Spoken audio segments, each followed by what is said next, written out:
तो हमारे देश में एक नैरेटिव क्रिएट किया गया। जिस तालीमी इदारे से पढ़ के मैं आया हूं, अलीगढ़ यूनिवर्सिटी से, उसके फाउंडर का नाम था सर सैयद अहमद खां।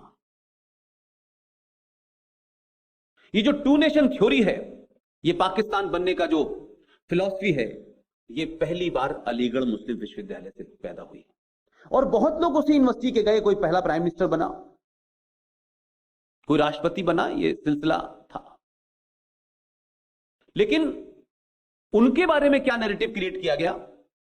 हम जब पढ़ते थे तो हमने बताया गया कि सर सैयद साहब ने यह फरमाया है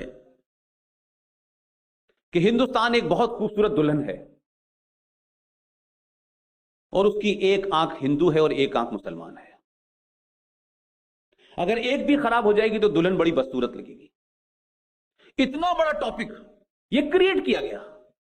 तो जो भी सर सैयद पे लिखने वाले लोग थे उस दौर में, तो सबसे मैंने पूछा कि ये सेंटेंस कहां बोला था उन्होंने, कहां उनको ये इतना महान सेंटेंस बोलने का समय था जब वो पाकिस्तान के बारे में सोच रहे थे। तो पूरी रिसर्च बताती है, बड़े से बड़े दानिश्वर कई लोगों ने किताबें लिखी कि ये सेंटेंस तो बोले नहीं था। बल्कि 1857 के बारे में जो उन्होंने अपनी स्पीच दी है मेरठ में, उसमें उन्होंने मुसलमानों को लिटरली गालियां दी हैं। ये जाहिल लोग हैं, ये बेवकूफ लोग हैं जो इसमें कूद गए। ये उनकी स्पीच का हिस्सा है। लेकिन सर सैयद, क्योंकि वक्ती जरूरत थी, हमारी सरकारों की मजबूरियां थी, तो हमने एक ऐसे शख्स को सेकुलरिज्म का एपिटोम बना दिया। ये इस उनकी किताब में इसका जिक्र है। हाल में अभी 2-3 किताबें आई होंगी, मुझे लगता है कि आप लोगों के जहन से जरूर गुजरी होंगी, लेकिन अगर नहीं है तो प्लीज उनको पढ़िएगा। एक किताब आई है, your prime minister is dead, written by Anuj Dhar. और यही किताब बेसिस है जिससे आपके शहर मुंबई के एक फिल्मकार विवेक अग्निहोत्री ने एक फिल्म बनाई है जिसका नाम है ताशकंद फाइल। उस किताब में कुछ भी अपनी तरफ से इंटरप्रेट नहीं किया गया है। उस किताब में दुनिया भर से लाए डॉक्यूमेंट उन सबको रख दिया गया है और आपको किताब पढ़ने के लिए मौजूद है। ऐसे ही कश्मीर के ऊपर जो लोग किताब पढ़ना चाहते हैं, जो सच मायने में कुछ समस्या को समझना चाहते हैं, उनको जगमोहन साहब 91 के हैं, जीवित हैं, थोड़ा अस्वस्थ हैं। उन्होंने किताब लिखी है माय फ्रोजन टर्बुलेंस इन कश्मीर। उसका लेटेस्ट एडिशन भी आया है।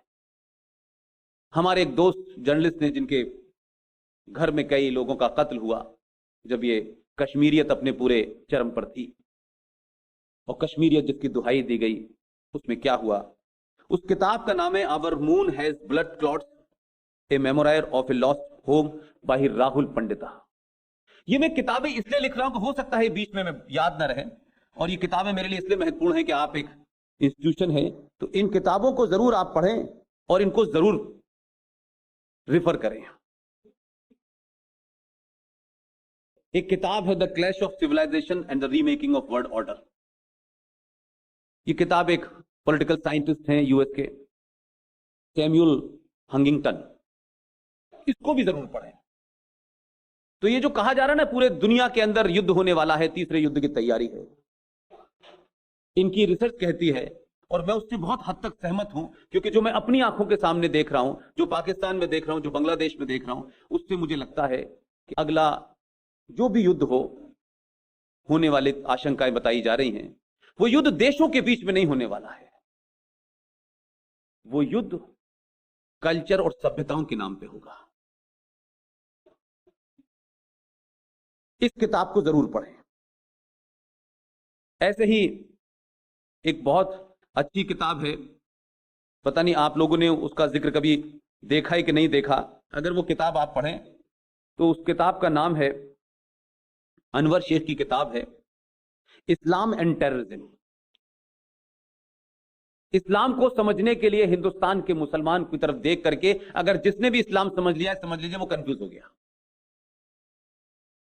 अगर इस पूरे खित्ते में, इस पूरे कॉन्टिनेंट में अगर इस्लाम का बदतरीन इस्तेमाल हो रहा है और इस्लाम के बारे में झूठ सबसे ज्यादा जो मुसलमान पूरी दुनिया के नहीं बोल रहे, उससे ज्यादा हिंदुस्तान, पाकिस्तान और बांग्लादेश में बोला जा रहा है। हमारे यहां इस्लाम एक मजहब नहीं है, इस्लाम एक डराने का हथियार है, अपनी नाजायज मांगों को मंगवाने का एक हथियार है। कैसे हुकूमतों को डराएं, कैसे समाज को डराएं, कैसे इस व्यवस्था को इतना डरा दें कि आप कोई भी बात कहें, सडन एकदम भीड़ तंत्र सड़कों पे निकलेगा। और मेरा अपना जाती एक्सपीरियंस ये कहता है कि इस डर ने इस देश की पुलिस को भी डराया है, जुडिशरी को भी डराया है। और समाज तो पहले से डरा हुआ था, इसीलिए आपने कंप्रोमाइज शुरू कर दिए थे।